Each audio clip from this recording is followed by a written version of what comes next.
with Jesus Christ. That was the larger scope of the biblical interpretation that we were dealing with last week. And now we want to narrow the lens and focus in on very specifically today this man Naaman. Because you see, Naaman had a problem, didn't he? What was his problem? He was a leper. And because he was a leper, he had a condition, a disease that would ultimately kill him. His disease was all right until over time it began to spread in his life and in his body, and it became something of an agitation, and it became something of a problem for him, so that ultimately not only was he manifesting a concern in the presence of his wife, but obviously this little girl saw the problem. And that's how sin is in our life. We talked about this last week. Sin starts off very small. It's in our nature. It's not what we do. It's what we are.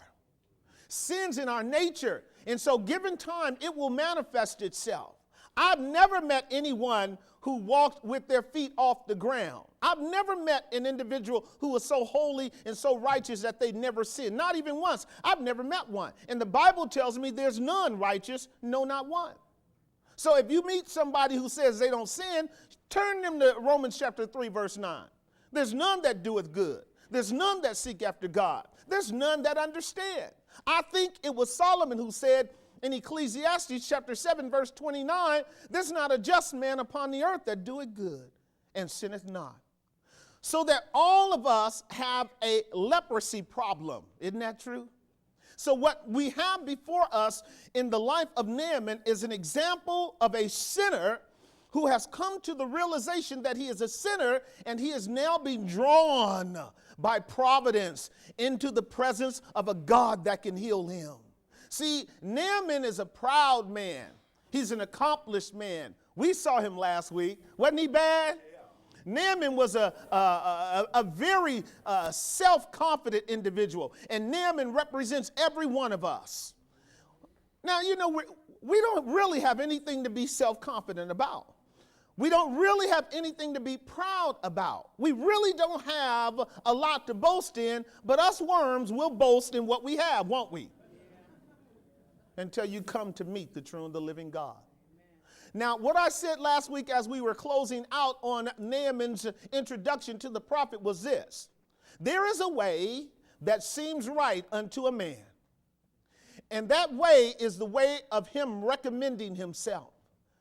The psalmist or the preacher said, every man will proclaim his own goodness, but a faithful man who can find. See, what we're trying to grasp is, why is it that when Naaman came to the prophet initially rejected him? And my answer to you was this: because he came the wrong way. He came in all of the pomp. He came in all of the pageantry. He came in all of the gaudiness of his worldly accomplishments. He came in all of his dress and garb and beauty, and he came with all of his posse. He came with wealth. He came with money. He came with a great deal of fortune. And he stood before the door of the prophet, and the text tells us this is how he stood. Look again over with me at verse 9. And Naaman came with his horses and with his chariot. Do you see it? And he stood at the door of the house of Elisha. Let me share something with you folks. You can't come to God with your horses and your chariots. See, that's just too much self when you come. That's too much pride. That's too much prominence. You will never get a hearing from the true and the living God with all that. More than that, this is what we said last week. You recall? I asked the question. Now, we know that Naaman was a great man, right? He was very wealthy. We also know that he was an honorable man. His face was on all of the TV programs. He was known all around the world. Every week he's in the paper for having accomplished some feat. And he also was a man that was highly respected by his own king, and God was with him.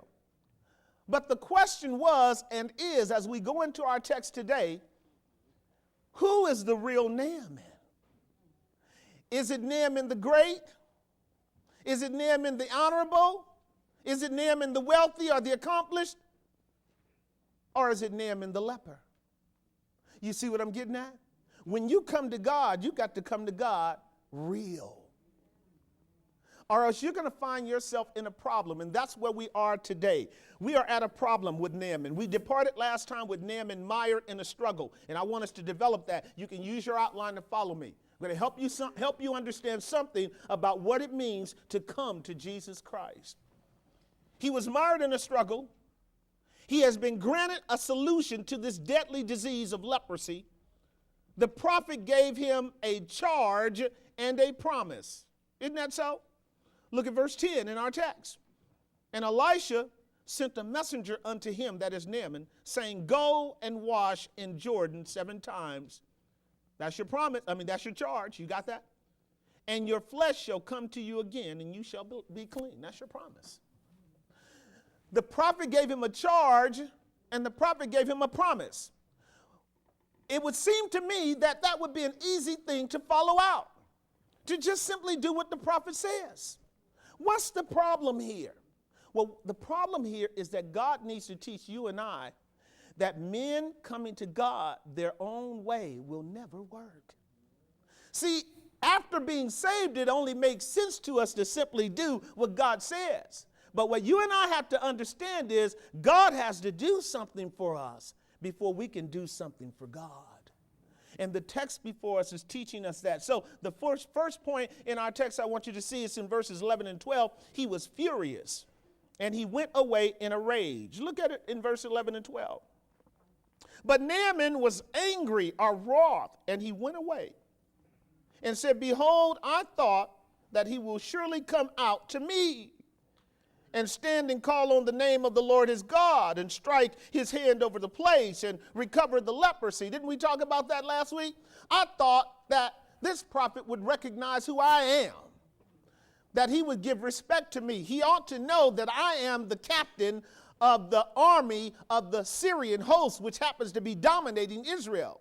He ought to have enough respect to at least come out and show his face to me.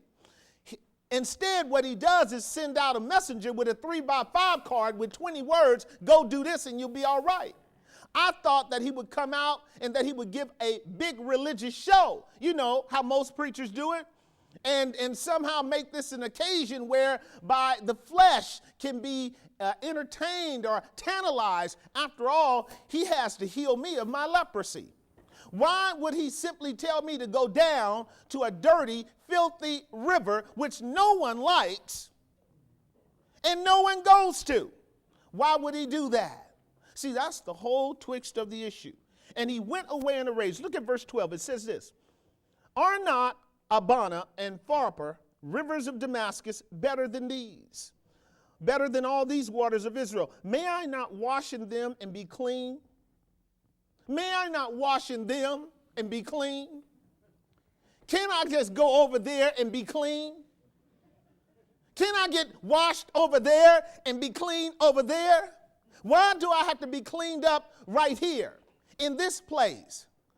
Isn't salvation just as easy as doing this or doing that?